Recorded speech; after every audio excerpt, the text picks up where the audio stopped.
দেখো বোন, তোমার মেয়ের আমার পছন্দ হয়েছে। তোমার মেয়ে মাদ্রাসা লাইনে লেখাপড়া করে, আজ পর্যন্ত তোমার মেয়ের চুলই দেখে নাই কেউ। আমি খুব খুশি হয়েছে, এবার মেয়ের একটা দরকার। আমার পোলাটা আহুক, আমি কথাবার্তা কই, তারপর আমি রেজাল্টটা জানাবো না, আপনারা জানগা। ঠিক আছে, তো গেলাম বোন। আমি যাই কিছু টাকা পয়সা গুছাই। না, আগে টিয়া পয়সা গুছাই না, আগে পোলা দেখুক। পোলা আমার একটা মাত্র পোলা, আমার পোলা যদি পছন্দ করে আপনার মেয়ের সাথে আমার আমার পোলার সাথে বিয়েটা হইব। আর যদি পছন্দ না করে আমার পোলার উপর আমি কোনো কথা কব না। ঠিক আছে, তাহলে তো বুঝাই। আচ্ছা, বুঝাই কমনি আপনার মেয়ে। আসসালামু আলাইকুম আন্টি। যাই হ্যাঁ। আচ্ছা, ওয়ালাইকুম আসসালাম। মেয়েরা তো ভালোই আসলো, বয়স কম একবার পোলা রাখো। কি বা আছো তুমি? কি রে তুই? আমি আমারে চিনো না, আমি সাথী। তোর আমি সেল মোনাকে তুই হিরজাগিরি করস দেয় তো মা আব্বা তোরে বাই করে দিচ্ছে। আজকে 15 বছর পরে তুই কোন থেকে আইলি? কথা সাবধানে কাট, কি সাথে হয়েছে? এই শোন, এটা আমার বড় বোন হয়, ই করিস না।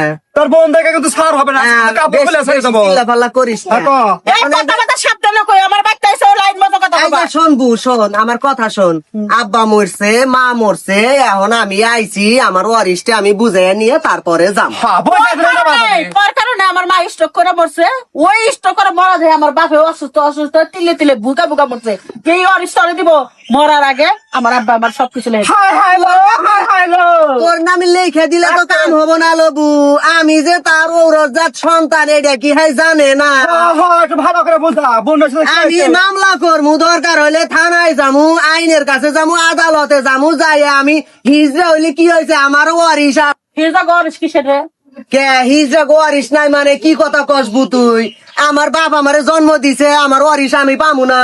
তুই যেমন পাস, কালাম ভাই যেমন পাইবো, সবুর ভাই যেমন পাইবো, আমিও তো একটা পোলা। আমি নাই, আমার কোনো ক্ষমতা নাই, এর নাকি আমি হিজড়া হইয়া থাকি। তুই তুই যদি বাচ্চা থাকতে ঠিক মতো আব্বা তোর অরিস দিত। আব্বা বইলা গেছে একমাত্র তোর কারণে কোনো অরিস আব্বা তোর দিয়ে জানাই পাবি না। আর তুই যাবি কোনো অরিসই নাই। কেরা কইছে?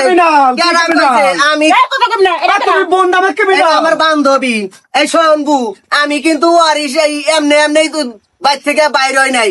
এলাকার মানুষ তোরা সব মিলে দিলে কিন্তু আমারে বাইর করে দিয়েছ। দেখে আমারে এরকম করতো। এরপরে যখন আবার বাজারে যাইতাম, বাজারে মানুষ দেখে এইরকম করতো, আবার এইরকম করতো। এগুলা কইরা কইরা আমারে ভ্যাঙ্গাইতো। আর তোরা কি কইতি যে ওর লেগে আমার মান সম্মান যাইতাছে, আমরা কেউ গ্রামে থাকবার পারতাছি না। পরে আমারে বাড়ি থেকে বাইর করে দিলি। হিজরা কি আমি নিজে নিজে হইছি? হিজরা আমারে আল্লাহ বানাইছে। হাট ঠিক করে খা। তোর সমস্যা নাকি? তোরে কইলাম তো তুই কোনো অরিস পাবি না। আব্বা যা আসলে সম্পত্তি আমার নামে লেগে দিচ্ছে। তুই কি করবা স্যার? আমি ওরিস পামু না কে সেই কথা কও। চেয়ারম্যান মেম্বারের কাছে যা দরকার পড়ে মামলা করগা। তুই কি আমি হাইকোর্টে যামু, হাইকোর্টে যাই মামলা করমু। কি কও? হিজরা বলে কি আমাকে তোমরা ওয়ারিশ দিবা না? কিছু ওয়ারিশ দিলেই তো আমরা আর মানুষের বাড়ি যাই এরকম তালি দেই না। হ্যাঁ ঠিকই কইছে আমার স্বামী। তালি দেশ না তালি দেখা। আমার মতো আর এক হিজরা যখন আইসা তোমার বাড়ি তালি দিব, তখন তুমি কি কবা? যে তালি দাও, তালি দাও। হ্যাঁ অশান্তি করিস না, যাও। অশান্তি আমি করি নাই, আমি কিন্তু এই যে পুলিশ আনবো, মামলা করবো কিন্তু। পুলিশ পুলিশ বুঝছো? বাপে লেহে দিছে তোর কোনো ক্ষমতা নাই। হ্যাঁ কি কেউ ক্রিমিনাল মহিলা লো। আব্বাই লেহে দিছে মরার আগে। আব্বাই লেগে দিল ওই আব্বার না, আব্বারে আমি বদদুয়া দিমু। হিজরা গো বদদুয়া লাগে কি? আমার আব্বা মরে গেছে, তুই বদ্ধ দিবি? বদদুয়া দিমু না কি করমু? কি করমু? তোমাকে দিয়া গেছে, ভাইরে দিছে, আমারে দিব না কে? যা তুই বাইরে যা। এই যার সখী, কাছে রাখে জাগরব নিয়ে আসো, সাথে প্রশাসন নিয়ে আসো। কাতর মহিলা কি ক্রিমিনাল।